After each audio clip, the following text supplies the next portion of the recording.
All right, well, welcome everyone to the OWOW Round 2 Call for Projects Workshop number 2.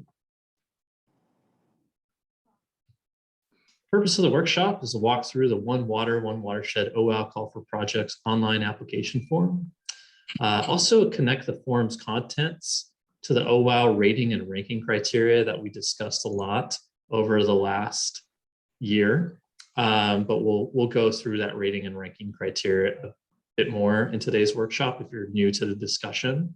We'll also cover a couple new items included in this document called the Draft Guidelines and Proposal Solicitation Package, also known as the Guidelines and PSP for short. That was a document that was released in December by the Department of Water Resources.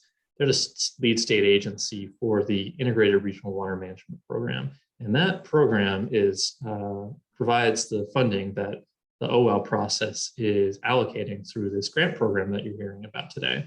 So we need to make sure that we abide by the state's requirements when allocating these dollars locally through the OWOW process. So 3 things we'll cover today. Note that this is the second workshop. There was another one about 2 weeks ago. There's going to be a third one on February 24th at 10 a.m. and a fourth one on March 9th at 9 a.m. So, most of those workshops will cover pretty much the same material. They'll last about an hour and Zoom webinar will be used. And announcements of those upcoming workshops will be posted on the OWOW webpage. You can currently visit that page. I just posted it in the chat box. You can on that webpage, you can download the meeting invites directly in Outlook and get them on your calendar. Those Outlook invites have the Zoom contact information. You can also sign up for the OWOW distribution list, which is on the right of that webpage, and that way you get all the email notices about this program. So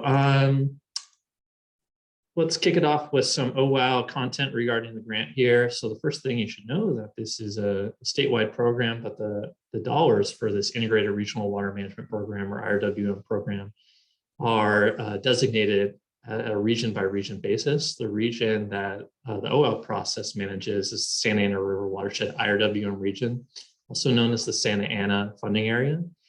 And it covers 3 counties, Western San Bernardino, Western Riverside counties, as well as Northern Orange County. So your project should be located in these counties if you're interested in submitting through the OWOW process. The funding is allocated in that region, but across the watershed on a geographic basis due to an agreement we have with the North Orange County IRWM group that we executed with them in 2019. So that agreement created a couple of different pots of funding. Upper watershed funding, which is the bulk of the funding available out of the round 2 amount, that's $12.3 million. Then there's a watershed-wide amount. If your project is in Orange County, Riverside, and San Bernardino County, you get access to this $2 million. But if you're in the upper watershed, which is Riverside and San Bernardino County, if your project benefits those areas, then you would be looking for this money. Now note that there is also this Orange County portion, but through that agreement that we executed in 2019, the Orange County IRWM group is the lead for distributing that funding through a call for projects that they manage.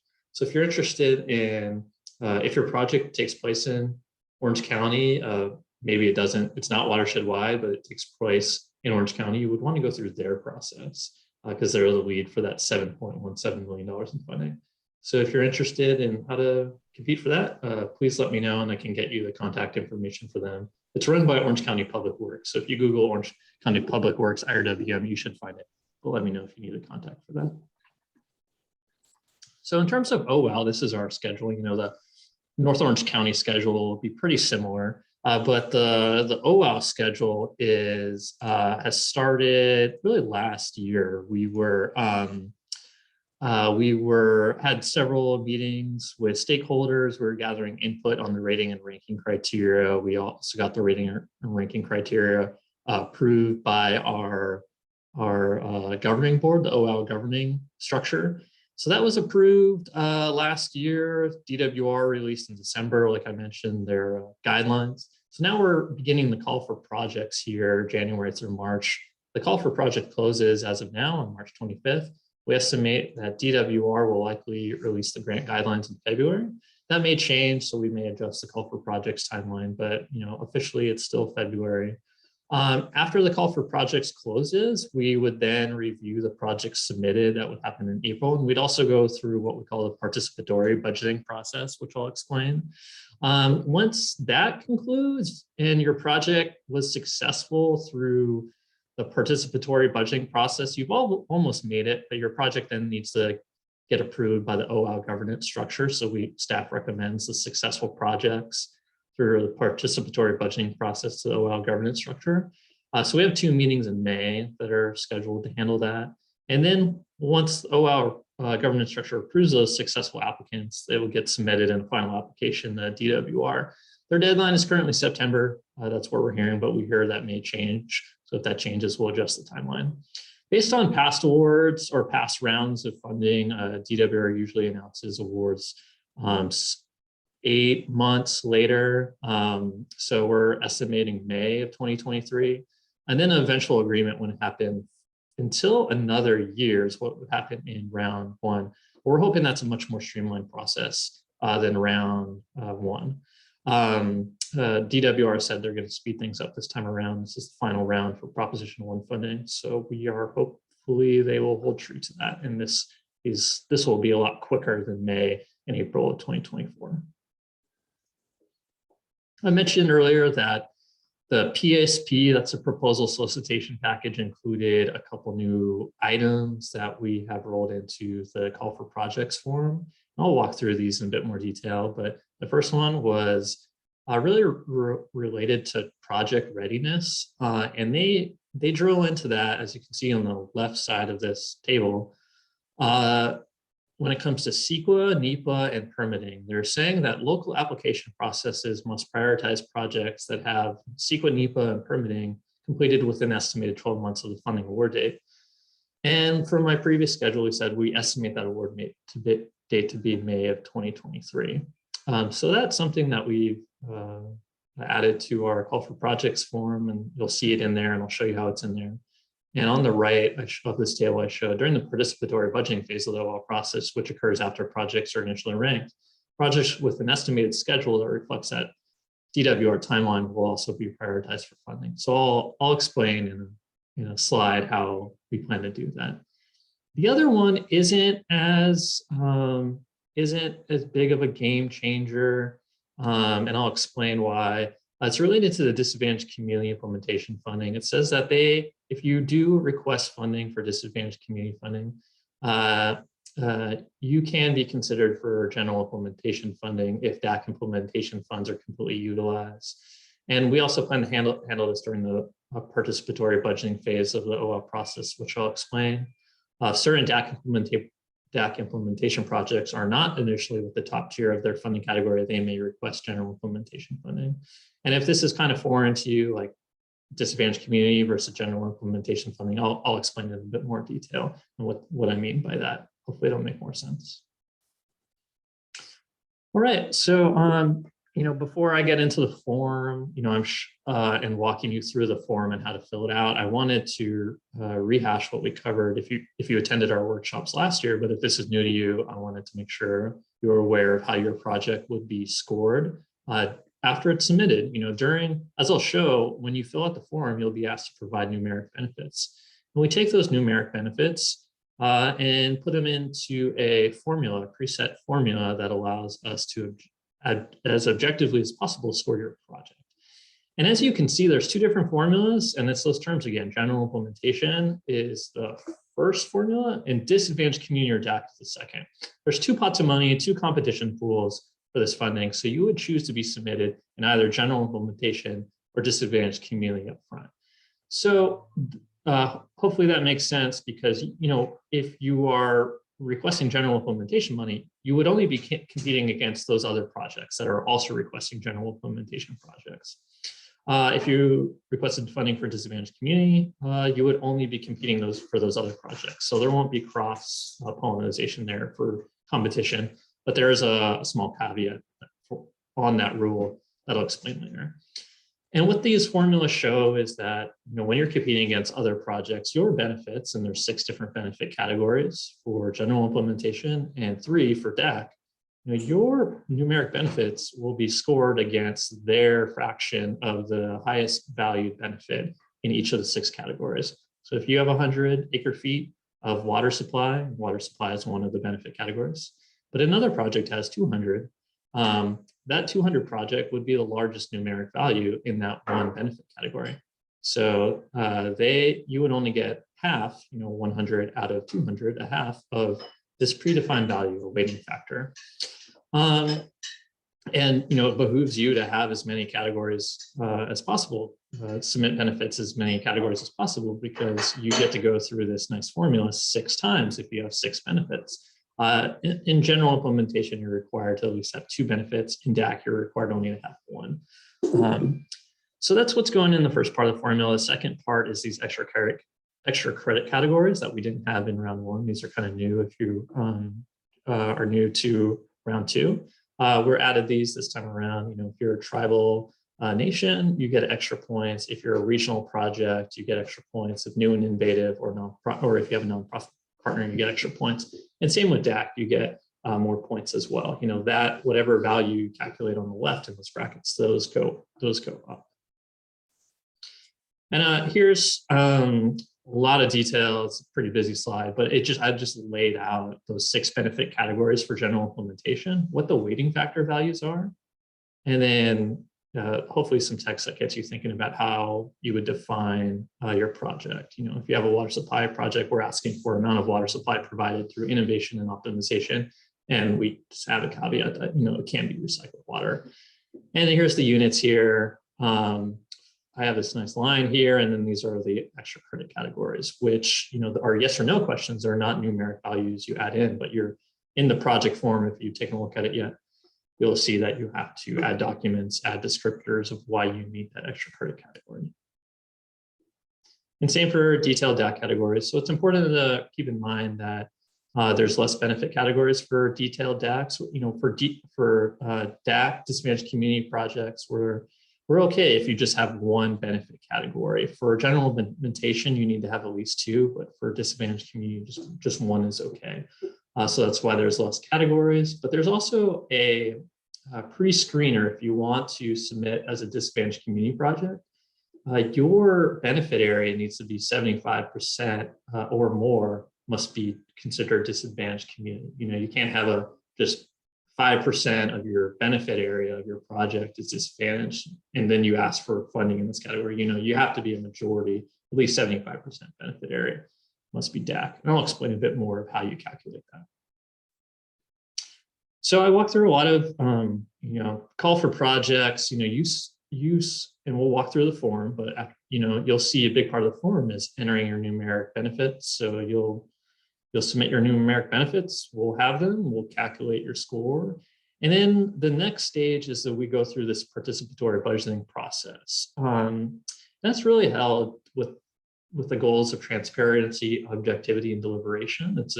Last time it was about 3 workshops where we got all the stakeholders in the room and everyone who submitted projects, and we had a discussion and put people in the hot seat. Is your project eligible for OWOW Prop 1?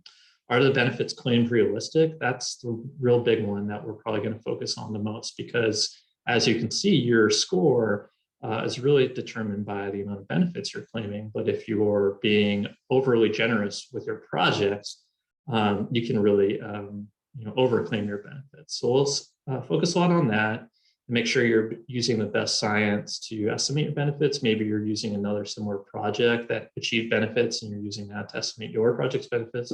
So we'll focus on that and ask you questions about why you claimed a certain amount of benefits you did.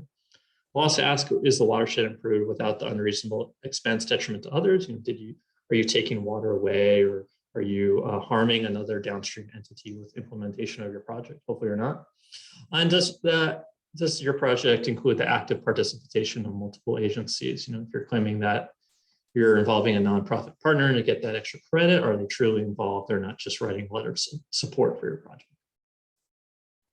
And after the participatory budgeting process, we allocate grant funds. And it's important to note that we will allocate funding based on the top scoring projects. So let's say the table here on the right is all 12 general implementation projects that got submitted. We rank their benefits through the formula, and you can see there's a clear break between the top 5 and the bottom 7 projects. So, and what we did under the last round is we included, if there were any state priority projects near the threshold, we included those as well. So questions so far, I covered, hopefully got everyone up to speed about the rating and ranking. Also introduced those 2 new items in the draft PSP, and we talked about the schedule there. Next, I'll walk us through the form and filling out your form, but I want to pause there and see if there are any questions. See, there's one in the chat box. What is the actual dollar amount of income required to qualify for DAC funding? So the DAC funding definition that the state uses is income-based, and it's 80% of median household income. It's an average of the annual average of the state median household income. What is the actual dollar amount? I'm not sure. I don't know that off the top of my head, but we'll be walking through the form that the state has us use for calculating that, and I think they have those dollar amounts in that form. I see we have a question from Director Harrison. Go for it, Director Harrison, if you want to unmute yourself. Hi, Ian. Hi. I just wanted to mention that in your scoring procedures, it can also come out that you portion more to a project than was requested. If the project is that good. Mm-hmm. We had that happen last time where we requested 2 million and it came out to 300 and some. The score was 300 and some, or was 3 point some million. Yeah. But just I mean, it's just depending on how it is ranked. You can be very positive, and of course, some came out lower also. So. Yeah. I'm glad you brought that up. It's a great point. We talked about this in our workshops last year, but the way we have it is that if you request a certain amount of funding, your request kind of acts as a cap when we go to the dollar awarding phase. So we're going to cap you on the amount you asked for. Under round 1, we had a scenario where someone, just based on their score, they were awarded more money than they asked for, but we capped them on that amount that they asked for because we didn't want to change their project and enlarge their project costs in some kind of way. So it's an important thing to note. So if you want to, it behooves you to really think hard about how much grant funding you want to ask for. If you want to go big, ask for it, because if you go a little bit smaller than you think you should, that's going to act as the amount of money you ask for is going to act as a de facto cap for you when we go to the grant award phase. All right, another question here. Are there any pre-qualifiers that a project must have to be able to apply? There are a lot of pre-qualifiers. You need to be a public agency, nonprofit. You can't be a for-profit entity. You need to be a water-related project. You need to have multiple benefits if you're going after general implementation. Big one is you need to have a cost share, required cost share if you're not a disadvantaged community project. So traditionally projects that are competing in the general implementation category sometimes aren't in a disadvantaged community, so they have to provide 50% of their total project costs. You can get that waived if you're a disadvantaged community project, but that's a big one, 50% of total project costs. So yeah, there's a lot of pre-qualifiers. If you want to be really thorough about looking over those pre-qualifiers, we'll cover this. There's the state guidelines documents that talk about some of those that have those listed out. So it's an important document to look at. But we tried to capture all those pre-qualifiers in the form. So when you're filling it out, you'll kind of see that we're guiding you figure out if your project fits. Is it required to have income survey done within last few years for DAC? I don't know. I think if you can make the case that it's still an accurate income survey, you should be okay. From looking at DWR's guidance on income surveys, it doesn't seem like there's some annual or year limit on when you did your income survey, but they want you to make the case that the community you're serving is disadvantaged and will benefit from the project. We have some text that'll show that explains that in a bit more detail. It's not super thorough, exactly what they're looking for. So if you have your income survey and you have a couple sentences on your project, and you can link those sentences to, how your community is disadvantaged and how they'll benefit from the project, please send that to us as soon as possible, and we can share it with DWR so they can give it the okay for use during your application. Any other questions before we move on?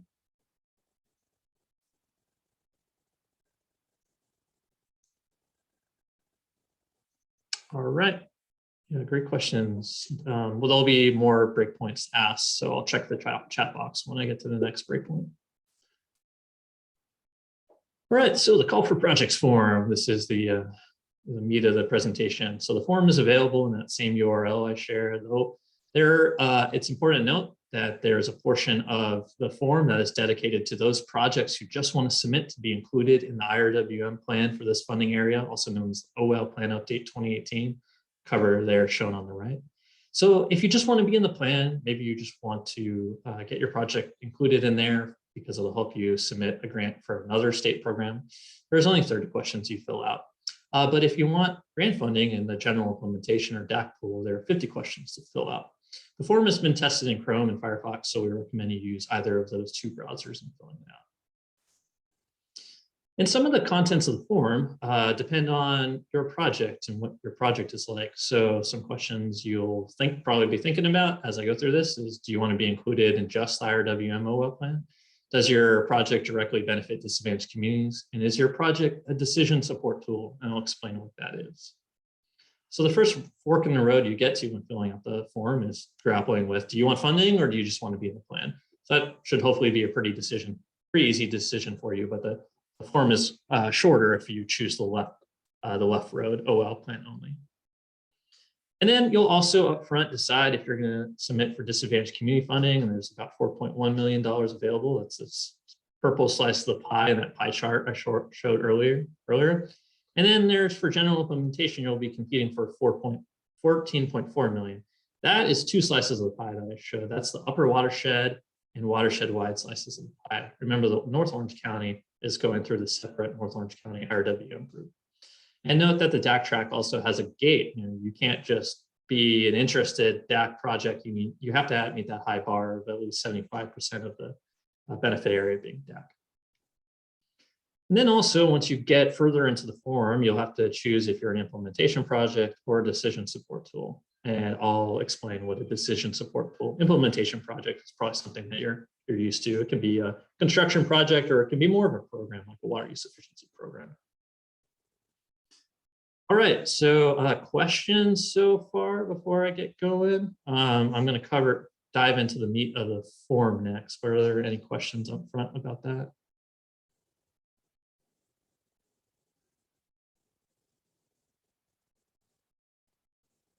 Yeah, it was a pretty short segment, so I'll keep moving here. But here's the form that you'll access by going to that URL that I shared. This is the start screen. If you don't have a login already, you'll create a new login on this start page. You'll see a couple of tabs down here that are important: instructions, OWOW plan, and Prop 1 around 2 submitted projects, supporting documents and maps and contacts. And these are all the tabs you'll be filling out as you work through the application. These are these first ones that don't have orange around them. Those are just plan-only projects, but if you are submitting funding, you will complete all these tabs. So on the start page, it's important to be familiar with the drop-downs, but the most important one is supporting documents and maps, and you'll run into a couple important things here. One thing is you can download the project submittal form instructions, and also have an MS Word version of the project submittal form. You know, it's on all these different tabs. So if you just want to look at it like in a nice document, that's a way to do it too. There's also some important mapping tools that I'll explain more, but that's a disadvantaged community and economically distressed area mapping tools that you'll really use when you get to figuring out if you're a disadvantaged community project, or if you want to try and get your match, that 50% cost share match, waived, like totally waived, or slightly reduced. We also have some important GIS KMZ files that'll help you figure out your benefit area, and then also benefit area guidelines that'll help us explain to you the type of parameters you need to use in determining your benefit area. So like I said, you'll create a login, and then you can come back to your projects later on. You can edit an existing project, or you can just add a totally new project. And you know, this will look like if you have a couple projects in the queue, you know, you'll click on your project and you'll start editing.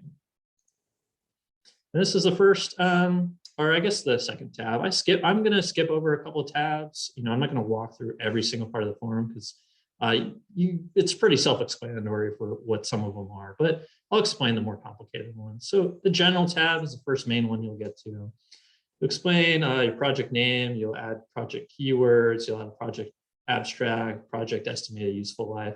And there's some important tabs here. You know, the tabs are these, I guess, information buttons is the best way to describe them. These have pop-up boxes that really help you fill out that question. So I encourage you to go through all of them. Some of them are pretty critical, and I'll walk you through the more critical ones. So the first critical one here is the important one under where your project is being submitted. OWOW plan only, general, or DAC. And right away, we hit you with a ton of content. This is the longest information box, so don't get too intimidated. They're all shorter than this. But we wanted to really make sure that you understood a lot of things that I already talked about. You know, that if you're doing disadvantaged community, you need to figure out if you truly are a disadvantaged community project. I also lay out what a disadvantaged community project is, and that's where this term directly benefiting a disadvantaged community comes in. So if you're interested in going after DAC funding, you need to make sure your project truly benefits DAC community members where they work/live, and I'll explain a bit more of that. And we'll walk through a couple of examples here. We also, you know, highlight the definition of disadvantaged community, which is that annual median household income that is less than 80% of the statewide annual median household income. And then we also get into what the questioner was asking about, you know, income surveys, DWR. You know, to figure out if you're DAC, you can use this tool that they have, this DAC mapping tool that has census data behind it from the federal government. But if you want to use an income survey, they do have a path for you to follow there. And we took the text that they had from their guidelines and put it here. It's not the most detailed guidance from DWR, so that's why I encourage you, if you're thinking about doing an income survey or doing some other type of data besides the DWR data, please reach out to us soon. And we can help you bounce your ideas off the DWR to make sure you don't spin your wheels. And this is just a highlight of, if you click on the DWR mapping tool, this is where you'll go. You'll go to a separate web page. And what you can do is you can use it like a GIS Explorer tool. You can upload your boundary, your polygon of your benefit area. So it's important that you eventually figure out your benefit area and then map it in GIS. And you can do that in Google Earth as a KMZ file, or maybe you have GIS staff that can help you out with that. But to figure it out and calculate it, you know, you'll need to upload your benefit area, and then this tool can automatically calculate it for you because it has everything spatially recognizable in this tool. So that's the way to do it most easily, but there is also the off-ramp to do your own income survey or maybe use other data. And here's my page that I get into that really important caveat that your project, if you are claiming disadvantaged community, which you're gonna see from the form, you're gonna have to decide right away, you're gonna have to click disadvantaged community or general implementation. You need to figure out if your project directly benefits disadvantaged community members. And the best way to figure that out is to really learn from what we learned under round one in this process. And we highlighted here, your project needs to Benefit DAC community members where they work/live. The last bullet on the left shows that projects that protect habitat and quality of recreational water bodies are not competitive because the general public enjoys those benefits. So your project really needs to be where community members get served directly by the benefits, and not just the general public is open to them. So that's why, septic to sewer is okay, for example, because you're protecting residential properties usually from water quality issues. So that's directly benefiting residential property, and it's not generally enjoyable to, say, a recreator who's coming in and enjoying a walk down the sidewalk.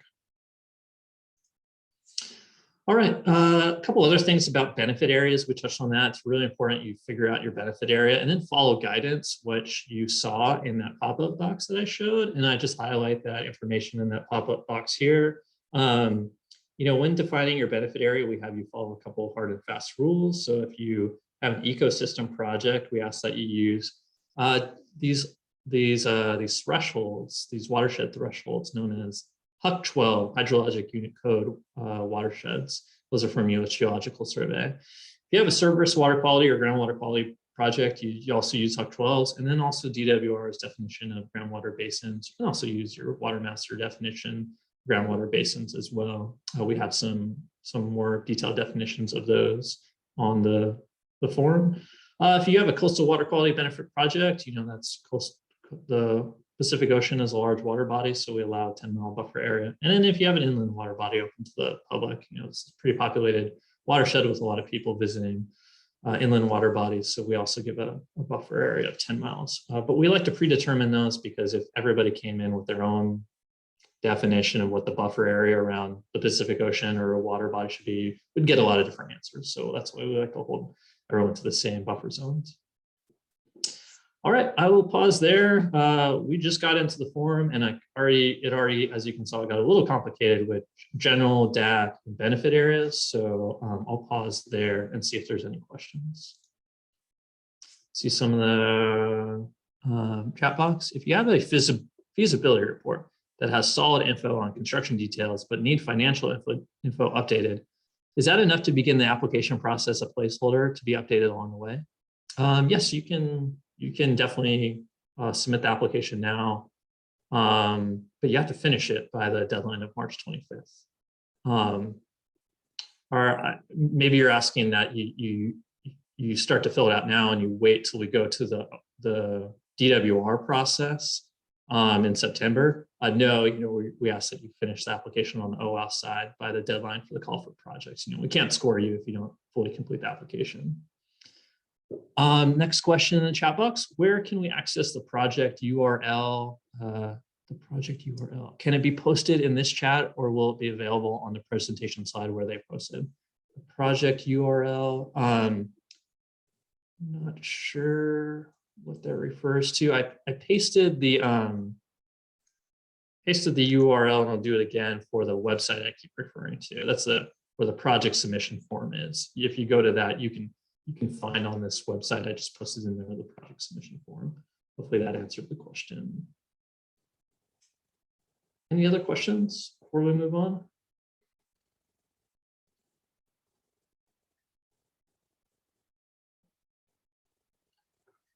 All right, hearing none, we'll keep moving. Great question so far. Oh, see, we just got Kim one in. Yep, cool, great. Glad I answered that. All right, back to the general tab. Another thing I wanted to highlight real quick before we move on, there's another info box here. And you can see that we highlight the IRWM's linkage to this stormwater resource plan. If you are familiar with stormwater resource planning, there is a link between IRWM planning and stormwater resource planning. So if you have a stormwater resource project that you're submitting for the IRWM process, we explain here how you can also submit through your local stormwater resource plan and who the contacts are. Contacts, as you're probably aware, are the flood control districts of the 3 counties. So we highlight that for you there. So just wanted to highlight that as it's kind of a unique tangent for the IRWM program. Okay, so we covered the general tab, moving on to the location tab here. It's a pretty simple tab. You're just going to highlight where your project is. Doesn't need to be the exact location of where you're going to, it doesn't have to be the exact center point of your project. It's just general location for us to map your project. I skipped a bunch of tabs here. These are all partners, goals, and or RMS is resource management strategies. Those are all pretty self-evident when you get into them. But I've just moved on to eligibility, which is where things get a bit trickier, because you're gonna have to figure out if you're an implementation or decision support tool project. So in doing that, we link to DWR's definition of a decision support tool. And I won't read this whole thing, but it's important to note that these tools are non-implementation projects eligible to receive Prop 1 implementation funding. This type of tool should collect data and or generate a model to support future water management decisions. Proposals for decision support tools projects should include a clear description of how data will be collected and used for future projects or the development of future programs, i.e. who will collect data, and they go on to have other details. In the Proposition 1 legislation, they actually define a couple of examples too of what a decision support tool is. But you can be a little bit creative here. But as you'll see, when you fill out this eligibility tab, if you choose a decision support tool project, you're gonna be asked to fill out some more questions. And we generate these questions by looking over that document that DWR has provided, that document being from their guidelines, their draft guidelines they shared with us. So if you do decide to be a decision support tool, we'll ask you some more questions than if you're just implementation project. Moving down the form, still on the eligibility tab is the project partner section. You'll be asked who your partners are. You'll upload partners supporting documentation. So you're like an MOU you have with them, what type of resources they're providing, collaborative, are they just collaboration planner, or direct funding to you, in-kind services, are they going to manage, co-manage, or be a landowner, maybe you need access from construct your project. So an important tab with a lot of information on it. So covered a couple things there, the eligibility tab, stormwater. Any questions before we move on to the next set of tabs? I'll be getting into more of the benefits next that you'll fill out. I'll pause there to see if we have any questions.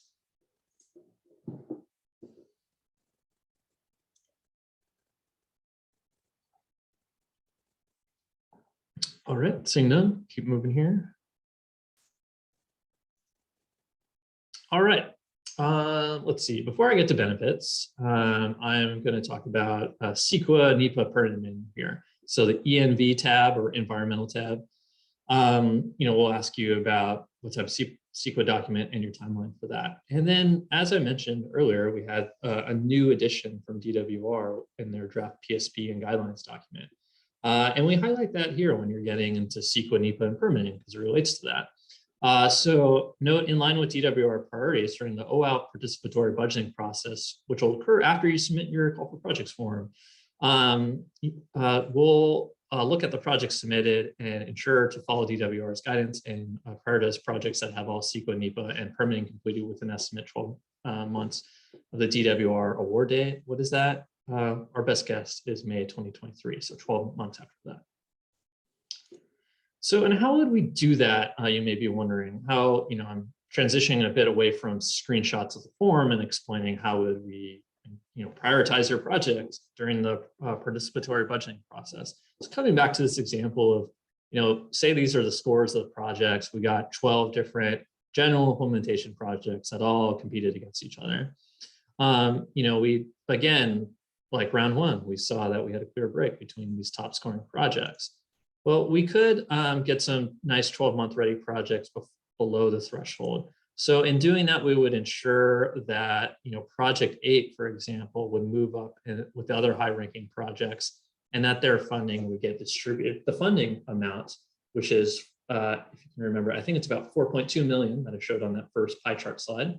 The funding would get distributed to those 6 projects, 8 moving up, based on their share of the scores. Their share of the top scores. So again, they would get a fraction of the sum of these top scores. There's a number of different scenarios that can happen.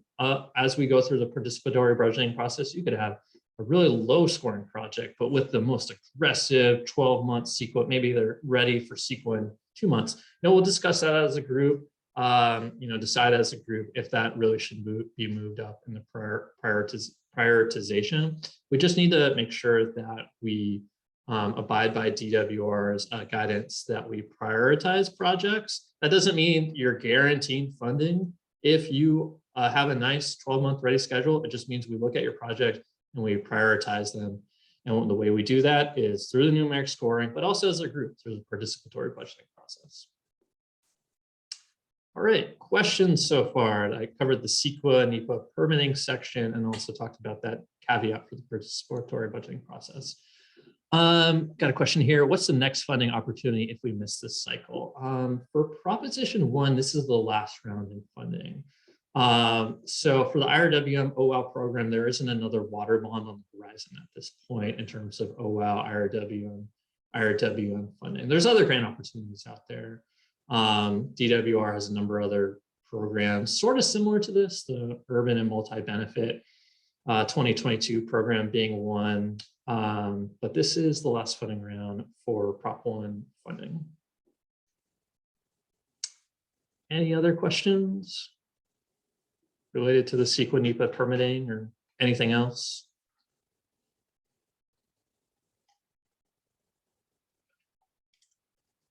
All right, moving on. All right, so cover the environmental section. Here's the work plan section, which probably a lot of you are used to if you've done a contract with the State Water Board or DWR. You need to lay out your work plan and budget by categories, and they have 4 categories: direct project administration, if you're purchasing land or you have easements, cost of acquiring those easements, planning, design, CEQA, feasibility studies, that type of thing. Then construction implementation, your construction contract costs and maybe your construction management costs if you've hired a separate firm to do that. So you would lay out your budget that way. And this is where you need to do those calculations to make sure that you're providing 50% of your total project costs if you don't have a cost share waiver from being DAC or EDA. You can see we have some footnotes on what these categories mean to help you calculate that 50%. We've got non-state cost share and other cost share. So you need to, these footnotes will help you figure out, what value you need to put in to get that 50% amount. This tab also gets complicated at the bottom because we're talking about disadvantaged communities in now economically distressed areas, because those, we talk about those under the budget on the same tab as the budget because it relates to waiving your cost share. So you're probably thinking about your budget at this point, filling out the form. So we have links again to the DWR DAC, and then their separate EDA, economically distressed area mapping tool. This EDA mapping tool pops up here because you can also use economically distressed areas, which are slightly different than disadvantaged community areas, to get your cost share waived. So you'll see this is where the EDA link shows up. It's not under the, what do you call the disadvantaged community implementation grant funding request, but it pops out under if you want to get your cost share waived. So you could have a general implementation project where you still get your cost share waived because your benefit area is in a DAC and or EDA area. So it's an important caveat note there. So you may want to go after general implementation funding, but get that cost share reduced for yourself. And this is where you go about figuring it out. And we also have questions about if you want to do an income survey, how do you justify doing that? But like I said, if you want to do a survey, we really recommend you reach out to us sooner rather than later, as opposed to waiting until March 25th, so we can reach out to DWR to make sure you're not spinning your wheels. So there is some thresholds when it comes to cost share being waived. So it really depends on how much of your area is disadvantaged community or EDA. So if your benefit area, say your benefit area is your service area, and if your service area of your water utility is 75% or more disadvantaged, you can have your cost share totally waived. Your cost share requirement is 0%. And you can see as less and less of your benefit area is disadvantaged /EDA, you get less of that cost share waive. If you're less than 25%, you get no waiver, you get no reduction. You still have to report that 50%. So that's why these tools are here to help you figure that out. Or if you're going the income survey route, you'll want to reach out to us as soon as possible, because we want to make sure you can calculate this as soon as possible. So here's this other caveat. I'm moving away from the form for a second and explaining that other caveat that was explained in DWR PSP, that you can, if you want it, you can submit for DAC implementation project funding at 4.2. But after you submit your project, after your project gets ranked, you can ask to be scored with the other general implementation projects. Maybe you're project 8 and you didn't score that well. You want to see how you do under general implementation. You can be asked to do that. But you may not score that well, because the general implementation projects, if you remember, are projects that have multiple benefits. Under DAC, you only need one benefit. The general implementation projects may be bigger, so they just may have more volume benefit. It may be harder to compete amongst. But we wanted to give you the opportunity, if you wanted to throw your hat in the ring, the general implementation ring, because you weren't in that top project threshold, we can move you over after the fact. You may be curious too, to see how you did under the general implementation pool. You may be information that'll help you figure out how you want to move forward on your project and other state grant applications. Getting back to the tab though, we also ask you for your schedule, again, by those same categories. This is under that same work plan tab, just further down. And then we have a caveat here that your project must be done by the state deadline of December 31st, 2026. So I wanted to mention that now, so you can start thinking about the deadline for your project. All right, so that was the work plan tab. Now the benefits tab. It's a very important tab. It's at the end, so we recommend that you look at the Word version of the form, so you look at this sooner rather than later. This is where you're going to really enter your numeric benefits for your project. And there are some benefit area guidelines, and this is you'll find there are links to tools to help you figure out your benefits. I was mentioning benefit area limits and things like HUC 12 water boundaries. And we have some GIS tools, thanks to Peter Vitt on our GIS staff, who developed that can help you figure out, okay, what's your benefit area? What HUC 12 are you in? What would your surface water, groundwater basin be under benefit area be under your project? So the benefit area guidelines and figuring out your benefit area, you upload your benefit area to us. You don't draw it on some tool we have, you upload it to us. So that's why it's important you develop it in a shapefile on your end. So you upload it to us, that helps us score your project. And then you'll start lower in the table, you'll start, sorry, I went too fast there. Under the next part of the tab under benefit classes and score increasers, you'll go through and add in your benefits. I won't walk you through what that all looks like. It's similar to that table I showed earlier, that detailed table of the 6 benefit classes for general implementation and the 4 score increasers. So depending on if you do DAC or general implementation, you'll add at least 2 benefits for general implementation, or at least 1 benefit for DAC. Coming to the end of the form here, some last but not least things to fill out in the form. You'll see there's some safe and clean and affordable water quality type questions. So it's important you fill those out, as the state requires us to do those. These are in the legislation of Prop 1, so we ask these questions. They're important questions because they're used to evaluate your project in the eyes of DWR, so we ask these questions here. All right, so that was the form. What happens when you're done with the form? The last tab is the submit your project button. You will receive an email notification that your project has been submitted with a link to a PDF report with your project details. You can save that. And then you can make changes to the project at any time after submittal up until the call for projects closes. Just click the submit project button after making the edits to update your project information report with the latest information. So even if you thought you jumped the gun and submit your project, you can come back and edit it. DWR documents. So that we got a question earlier on about those prerequisite requirements. So we try and highlight all the prerequisites as you're filling out the application, but if you want to look at them in detail, this is a good place to look.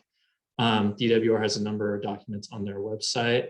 that I've been referring to, the PSP and guidelines. And if you go to that URL, you'll come to a web page that looks like this, and you'll scroll down to resource documents. And that's where you'll find the draft guidelines, draft proposal solicitation package. And then there are attachments to the documents.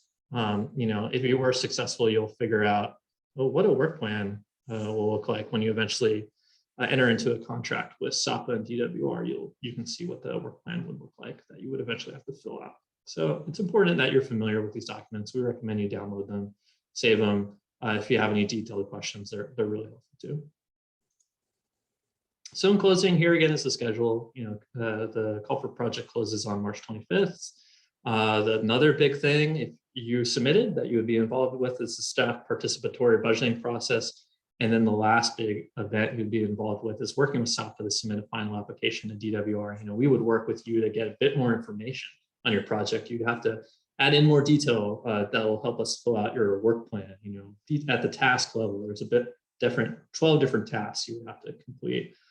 So we would use as much information that we get from you from the call for projects form. But if you are successful through the participatory budgeting process, our governance approves your project, we would work with SAPA to add more detail to your project. So know that staff time would be involved in this. All right, that concludes the presentation. Here's the staff working on this. My boss, Mark Norden, myself, Ian Ackmore, and Peter Vitt, our GIS lead, who helped develop the form. So those are your contacts for the process. Any questions? Let's see. I got one in the box here.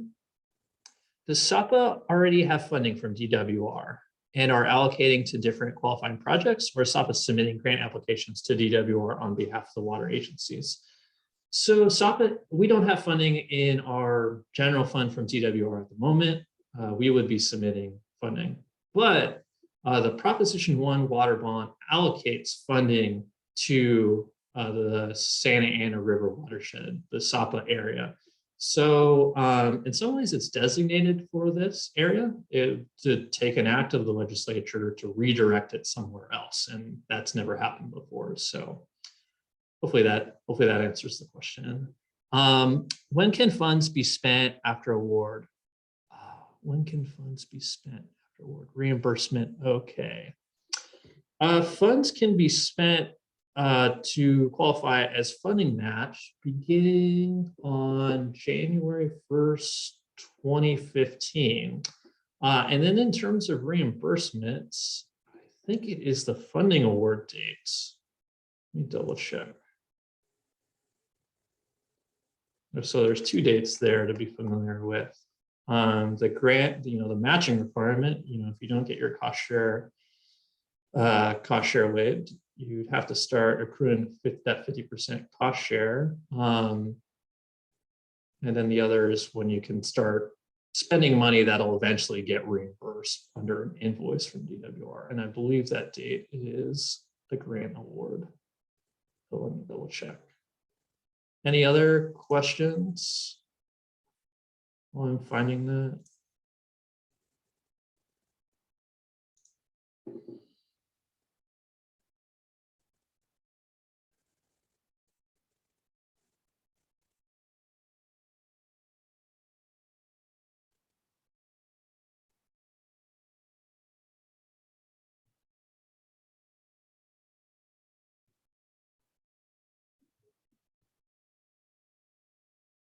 Yes, the date that you can receive or that you can start spending money and then expect to get it later paid by DWR through invoicing is the grant announcement date. So not the date that your contract is executed, it's the announcement date,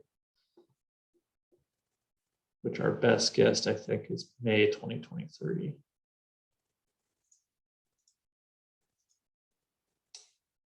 All right, any other questions? Let me check the chat box.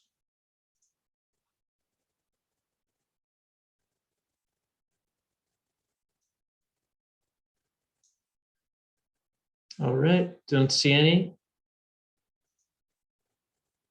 I'll just hang on another minute here. I know we're almost at 2 o'clock. I'll post the URL from DWR in the chat box for everyone as I wait. And note that the recording of this workshop And the PDF, the presentation as a PDF will be posted as well. You'll also find questions and answers, frequently asked questions and SAPA's answers to them on the SAPA submission form. So on the start page, one of the drop-down menus is questions and answers. So when we get asked questions, we respond, via email or over the phone, and then we write up that response so everyone can see it. That's where they get posted. So it's an important place to look if you have follow-up questions.